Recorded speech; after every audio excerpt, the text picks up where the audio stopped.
gua Ideas di sini dari Gerakan 1000 untuk Indonesia. Nah, kita sekarang bersama-sama live di YouTube untuk acara Gerakan 1000 untuk Indonesia. Nah, saya sekarang tidak sendiri, saya ditemenin oleh Mbak Ayu Asari di sini. Halo Mbak Ayu, apa Hai, kabar? Yas. Oke. Nah, kita akan bareng-bareng ngobrol dengan teman-teman yang sudah hadir di tempat ini. Nah, Mbak Ayu, kita sebelumnya kita mau ngucapin nih selamat berpuasa untuk yang menjalankan ibadah puasa ya. Semoga puasanya lancar dan menjadi berkah. Dan juga Mbak Ayu ini tanggal 2 Mei, Mbak Ayu ingat gak nih hari apa nih? Hardiknas, Hari Yes, Pendidikan that's right. Nasional. Hari Pendidikan Nasional. Oke, kita berikan tepuk tangan dulu buat para penggiat pendidikan, para guru semuanya yang ada di Indonesia. Nah, kita di sini ada beberapa tamu, ada yang dari Indonesia, kemudian ada dari Belanda, Mbak Ayu. Di sini ada Ibu Guru Kembar, ada Ibu Bunda Rosi dan Bunda Rian, kemudian ada Mbak Intan dari Belanda dan juga ada Paul dan Rob dari Harvest Moon. Mungkin kita langsung mulai ngobrol aja ya, Mbak Ayu ya. Sip. Oke. Bunda Rian, Bunda. Hai, Rob. Hai, Paul. Halo Hai, Pak semuanya. Intan. Halo, Ya. halo Halo Ibu Ari. semuanya. Hai, Oke. Bunda Rosi, Ya. Bunda Rian. Bunda Rian, Bunda Rosi, terima kasih udah hadir bareng-bareng di acara ini. Dan Bunda Rian, Bunda Rosi ini kan Hari Pendidikan Nasional nih ya. Nah, saya mau tanya kira-kira pada masa-masa pandemi ini pendidikan yang dilakukan untuk anak-anak di sekolah Bunda seperti apa? Masih berjalankah atau seperti apa? Masih berjalan Ya. seperti biasa, hanya kita dari rumah Mm-mm. pakai FB. Nanti Oke. orang tuanya yang punya handphone jadi relawan ke tempat anak-anak itu. Oke, Cuman oke. kalau pas hari Kita- Senin kita bagi sembako, Mm-mm. kita titipkan pembelajaran nanti untuk diisi. Oke, oke. Nah, teman-teman sekalian, jadi Bunda Rosi dan Bunda Rian ini adalah guru kembar yang mungkin teman-teman juga sudah dengar. Beliau memberikan pendidikan untuk anak-anak di area konflik, kemudian di area bencana, kemudian anak-anak yang terpinggirkan yang mungkin tidak bisa mengenyam pendidikan yang formal. Nah, beliau menyediakan hati, memberikan hati untuk mendidik mereka. Saya rasa ini sangat mulia dan luar biasa. Nah, kemudian dengan memakai FB seperti itu, teman-teman yang biasanya juga di kolong jembatan gitu bisa ngikutin dengan baik ya, Bunda? Bisa, ada relawan satu, Hmm. ibu-ibu, dia pergi ke gubuk-gubuk gitu. Nah, nanti setiap Senin kita bagi sembako, ah, dikembalikan itu hasilnya.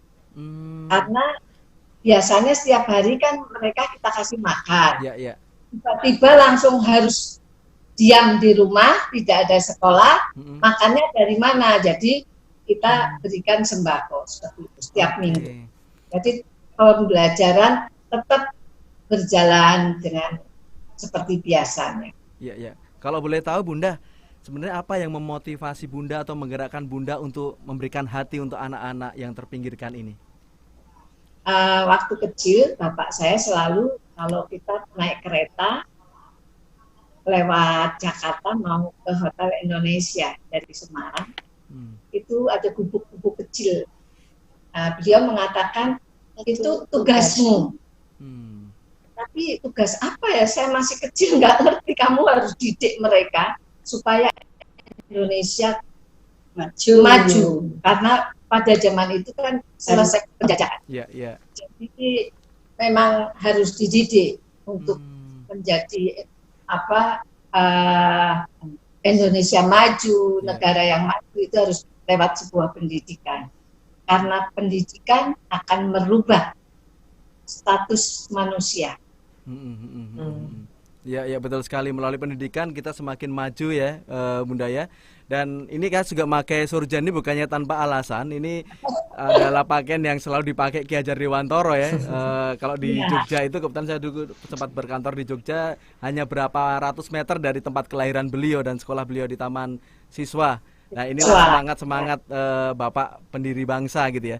Kalau Semua Mbak, itu memang. betul. Iya. Betul sekali. Jadi yang diwariskan Ki Hajar Dewantara itu sampai kita itu masih ada, nggak tahu generasi yang akan datang. Ya, semoga tetap ada. Dan ini di pandemi ini kan juga sangat relevan ini Bunda ya. Ing Ngarso Sung Tulodo, Ing Madya Mangunkarso, Tutwuri Handayani, 3 ajaran dari beliau tuh, di mana kita juga memberikan teladan para pemimpin untuk work from home, stay at home. Kemudian Ing Madya kita memberikan motivasi, Tutwuri Handayani kita bisa ngikutin pemimpin kita. Itu sangat relevan ini di masa-masa pandemi ini. Nah, kalau betul, gotong royong bareng-bareng. Kalau ke Mbak Intan nih yang di Nederland, di sana pendidikan bagaimana Mbak di masa-masa pandemi? Libur juga kah, study at home kah atau bagaimana? Selamat sore. Sebenarnya di sini sama dengan di Indonesia, anak-anak libur dan kalau nggak salah ini beritanya sampai 1 Juni, tapi mungkin ada perubahan lagi akan lebih cepat.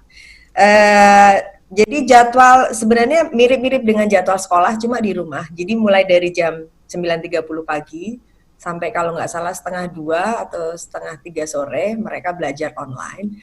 Ya, setelah itu selesai, anak-anak kadang di minggu pertama mereka agak shock karena nggak bisa kemana-mana. Untungnya anak saya itu kembar yang nggak bisa pisah. Jadi guru juga ntar kalau gede tuh.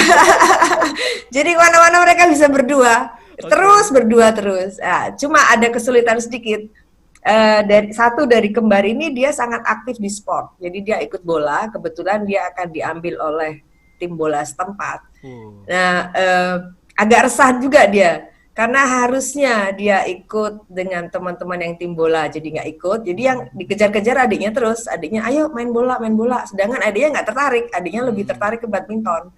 Nah, tapi sekarang mereka sudah settle down, udah ngerti, walaupun masih kangen dengan sekolah. Kemudian dari tim bola juga ada kayak apa ya, setiap minggu dikasih tugas. Kamu harus memperbaiki ini di rumah atau kamu harus nonton ini di rumah untuk lebih bisa mengasah keterampilan bola dia atau badminton dia selain yang dia pelajari di sekolah. Gitu aja.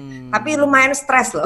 Oh ya, sebagai ibu lumayan stres ya. Harus stres, kasihan lihat anak-anak yang nggak bisa gerak. Oh, oke. Kalau Mbak Ayu gimana tuh? Mbak Ayu di Indonesia sama juga kan dengan Mbak Intan di Belanda tuh? Saya kebetulan juga punya yayasan pendidikan namanya Al Azhari. Itu memang banyak membantu pondok-pondok pesantren gitu ya. Itu juga warisan dari orang tua. Ada hal yang menarik saya mau highlight dari Bunda Rosi dan Bunda Rian. Saya pernah belajar dari orang tua saya yang cukup bijaksana ya. Dia pernah bilang, if a man doesn't have enough knowledge or good education, itu the head will be the devil's shop. Yang mana artinya without knowledge, your head gonna be a devil's shop.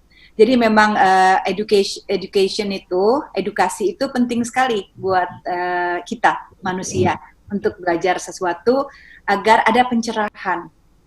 Jadi tidak menjadi jahat, ya kan, tapi akan jadi baik. Dengan pendidikan yang baik, kita belajar menjadi orang baik. Jadi memang masa depan bangsa ini sangat perlu diperhatikan mengenai pendidikan. Jadi study from home ini penting buat anak-anak, dan anak-anak pun belajar akhirnya bahwa keadaan sulit pun kita tetap harus belajar. Betul, jadi betul. Dan belajar bisa di mana aja ya, Mbak Ayu ya.